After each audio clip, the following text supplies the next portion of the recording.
자, 우리 시산표의 종류는 몇 가지가 있다고 그랬어요? 세 가지가 있죠. 자, 뭐가 있어요? 합계, 그 다음에 잔액, 그 다음에 합계 잔액 시산표. 자, 우리 교재에 있는 거 문제 같이 보면서 저랑 같이 한번 작성해 보도록 하겠습니다. 자, 우리 이제 시산표가 이렇게 있어요. 자, 우리 이제 시산표의 종류를 쭉 보는데요. 자, 이렇게 생겼는데요. 같이 한번 저랑 같이 작성해 볼까요? 자, 먼저 우리가 이쪽은 계정 까먹고 적고요. 그 다음에 이쪽은 원면 번호를 적어요. 그래서 우리가 이제 시산표가 있는데요. 자, 우리 시산표에 자, 우리 여기 차변 쪽이고 그 다음에 이쪽은 차변, 그 다음에 이쪽은 대변 쪽이에요. 그래서 여기 이제 보시게 되면 자, 우리가 이렇게 합계액을 적으면 합계, 그 다음에 우리가 잔액을 적으면 우리가 잔액 이렇게 적는 것입니다. 그래서 우리가 이제 적는데요. 자, 우리 시산표는 이렇게 한 줄로 쭉 적었잖아요. 아까 T자 계정으로 있는 것을 우리 이제 보고식인 반면에 이렇게 한 줄로 적는 것을 우리는 우리가 아까 그런 것은 계정식인 반면에 자, 이렇게 한 줄로 적는 것을 우리는 보고식이라고 해요. 그래서 우리가 이 시산표를 작성할 때는 물론 원면 순서대로 빠른 순서대로 적는데 순서는 어떻게 되냐면요. 자산, 그 다음에 부채, 그 다음에 자본, 그 다음에 수익, 그 다음에 비용 이런 순서대로 해서 적는다는 것입니다. 자, 한번 볼까요? 자산, 부채, 자본, 수익, 비용 이래서 모든 보고식의 순서는 이런 형태로 되는 거니까 참조해 보시기 바랍니다. 자, 그러면 우리 한번 작성 한번 해보겠습니다. 먼저 우리 예제 문제 2번이네요. 다음에 총계정원장 기장 내용을 보고 합계 잔액 시산표를 작성하시오라고 나와 있습니다. 먼저 현금 계정을 보니까 자, 어떻게 됐어요? 현금의 차변 합계가 얼마가 있는가 봤더니요. 1번 현금이에요. 자, 차변의 합계가 보니까 1,400원이 나와 있고요. 그 다음에 대변의 합계는 1,020원이 나와 있습니다. 이렇게 합계액을 적으면 우리는 합계 시산표를 하고요. 자, 이러다 보니까 1,400원이 들어와서 1,020원이 나갔잖아요. 그러면 현금이 얼마 남았다는 얘기일까요? 380원이 남았다는 얘기입니다. 그 다음에 두 번째 볼까요? 자, 두 번째 친구는 우리가 뭐가 나와 있어요? 외상 매출금이란 친구가 나와 있거든요. 그래서 외상 매출금이 있는데 자, 차변의 금액이 얼마가 있어요? 480원이 있고 대변에는 아무것도 금액이 없죠. 이러게 되면은요. 자, 대변의 합계에서 빼주게 되면 제로에서 빼주면 잔액은 그대로 480원이 남게 될 것입니다. 그 다음에 세 번째 볼까요? 자, 세 번째 뭐가 나와 있어요? 상품 나와 있죠. 자, 차변의 상품 보니까 1,300원이 나와 있고요. 그 다음에 대변에는 얼마가 남아 있는가 봤더니 800원이 있어요. 그러면 1,300원에서 800원을 빼주니까 상품의 금액은 얼마가 남는 겁니까? 500원이 남겠죠. 항상 큰 쪽에서 잔액이 남는 거예요. 그 다음에 네 번째 볼까요? 자, 네 번째 친구를 보니까 우리가 외상 매입금이라는 친구가 있네요. 자, 외상 매입금을 보니까 차변에는 얼마가 있어요? 300원이 있고요. 대변에는 얼마가 있다? 600원이 나와 있습니다. 그러면 큰 쪽에서 남잖아요. 300원 이렇게 될 것이고요. 다섯 번째. 자, 다섯 번째 친구 보니까 자본금이란 친구가 있어요. 그러면 우리가 자본금이 나와 있는데요. 자, 우리 대변에 보니까 1,000원이 나와 있고요. 그러면 우리가 빼주는 게 없으니까 그대로 자본금 1,000원이 될 것입니다. 그 다음에 여섯 번째 보니까요. 상품 매출이익이라는 친구네요. 그러면 우리가 상품 매출이익하고서 이제 대변에 적는단 말이에요. 자, 금액은 얼마인가 봤더니 100원이고요. 차변에는 없어요. 그러니까 그대로 대변에다가 100원 이렇게 적는 것이고요. 그 다음에 일곱 번째 볼까요? 자, 일곱 번째 보니까 뭐가 나와 있죠? 상품 또 매출 손해 본 것도 있네요. 자, 상품 매출 손실이 얼마가 나와 있어요? 20원. 자, 차변이 크니까 그대로 20원 이렇게 적겠죠. 그 다음에 마지막으로 여덟 번째 보험료라는 친구가 나와 있습니다. 자, 이 보험료는 얼마예요? 금액이 보니까 또 이것도 20원인가요? 자, 그렇게 됐어요. 그럼 이제 우리가 1번서부터 8번까지에 대한 친구들을 쭉 적었단 말이에요. 자, 이렇게 적은 상태에서 우리가 한번 보도록 하겠습니다. 자, 이렇게 됐어요. 그러면 우리가 합계는 합계끼리 같아야 된다는 얘기고요. 이렇게 합계는 합계끼리 같아야 되고 그 다음에 잔액은요. 잔액끼리 같아야 됩니다. 자, 그래서 우리가 한번 합계를 한번 계산해 보니까 차변의 합계가 얼마 나와 있어요? 자, 합계는 3,520원이 나와 있고 여기도 마찬가지 3,520원이 되겠죠. 그 다음에 잔액은 얼마가 나왔는가 봤더니 1,400원의 합계가 나와 있습니다. 이래서 우리가 잔액은 잔액끼리 같아야 되고 그 다음에 합계는 합계끼리 같아야 되는데 만약에 자본금액 가로를 쳐놨다. 우리 구할 수 있죠. 왜? 무슨 원리 때문에? 대차 평균의 원리 때문에 구할 수 있다라는 것을 알아두시고 이렇게 우리 시산표라고 하는 것은 우리가 이렇게 시산표를 작성하다 보니까 금액이 안 맞아. 3,520원, 3,520원 나와야 되는데 여기가 3,000원이 나왔다라고 하게 되면 520원만큼 차이가 나게 되면 뭔가 찾아야 될 거 아닙니까? 그래서 아까 오류를 찾는 순서, 그 다음에 찾을 수 있는 오류냐, 찾을 수 없는 오류냐 이런 부분에 대한 것을 우리가 아까 봤었어요. 자, 우리 시산표라고 하는 것은 중요한 자료예요. 왜냐하면 이렇게 T자 계정을 갖다가 이렇게 보면서 아 현금이 지금 1,400원이 들어오고 얼마가 나가고 1,020억 원이 나와서 지금 잔액이 380원 남았구나 하는 것을 알 수 있는 아주 소중한 자료가 됩니다.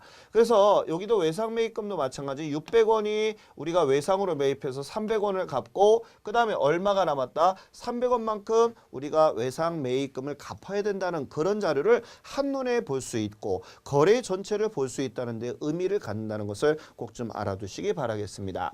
그럼 우리 여태까지 배운 게 잠깐 연습해 볼게요. 자, 우리 거래가 생기면 뭐를 했어요? 붕괴를 했고요. 그 다음에 붕괴한 것을요. 자, 붕괴한 것을 우리가 뭐 했어요?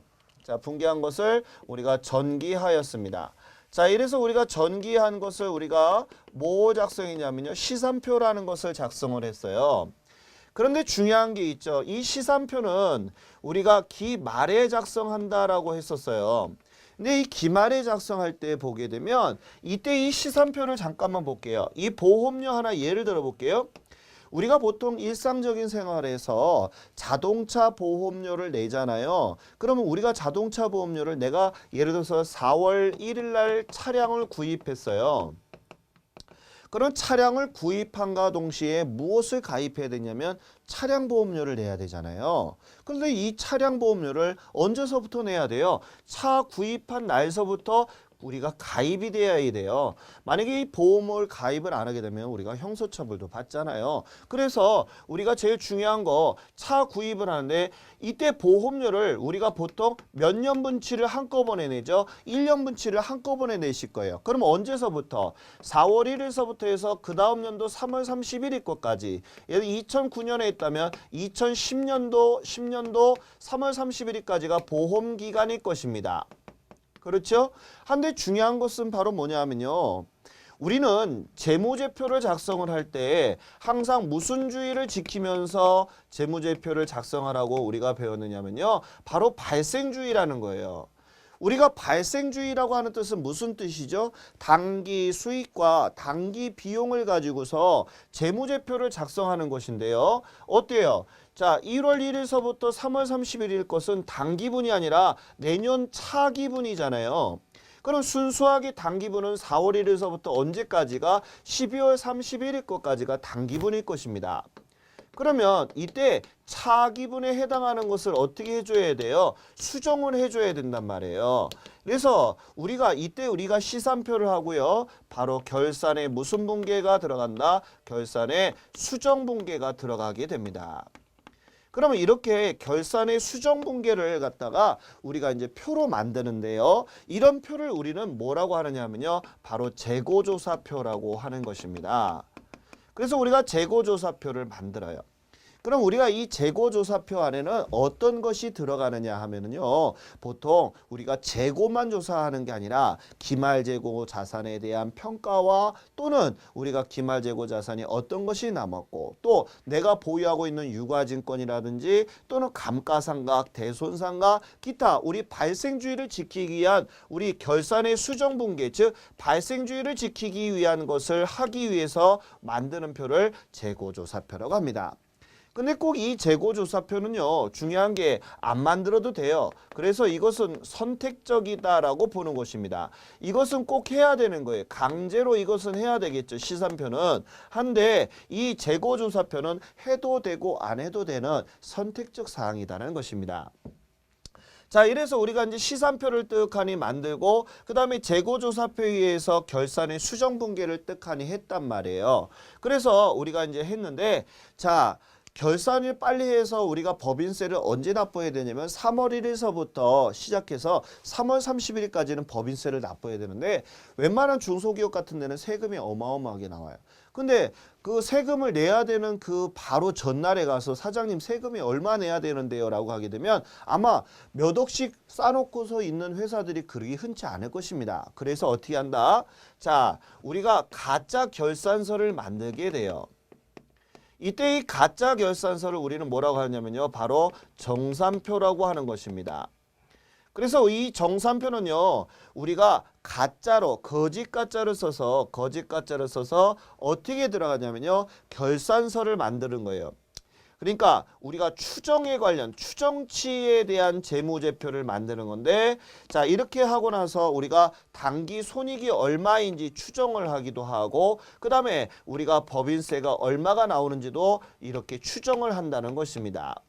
이렇게 하고 요번에 세금이 얼마 나올 것 같습니다. 미리 준비 좀 해주세요 라고 자금부에다가 미리 2개월이나 1개월 전에 통보를 해줘야지만 준비가 될 것입니다.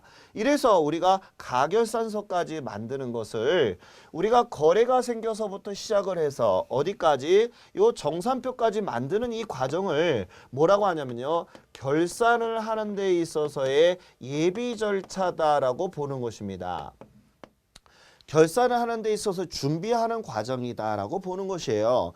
그러면 이제 우리가 결산이라고 하는 것은 장부를 마감을 짓는 건데 그 준비하는 과정이 어디서부터 어디까지라고요? 거래가 생겨서부터 정산표까지 작성하는 거예요.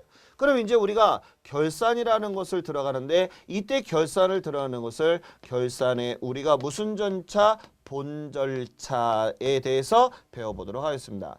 결산을 하기 위해서 본 절차라고 하는 것은 쉽게 무슨 얘기냐 하면요. 김장하는 거 한번 예를 들어볼까요? 김장하게 되면 어떻게 돼요? 배추를 다듬고 배추를 소금에 절이잖아요. 그 절이는 것까지를 우리는 예비 절차라 보고 이제 본격적으로 절인 배추를 막 집어넣는 거 이것을 우리가 쉽게 결산의 본 절차라고 보시면 돼요. 자, 그러면 결산의 본 절차라고 하는 것은 무엇이냐면요. 바로 장부를 마감하는 것을 우리는 결산의 무슨 절차 한다? 본 절차라고 한다는 것을 알아두시고 이번 시간에 우리 저랑 같이 결산의 본 절차에 대해서 배워보도록 하겠습니다. 자, 들어볼까요? 우리 이제 결산의 본 절차는 어떻게 들어가는 것인지 한번 같이 보도록 하겠습니다.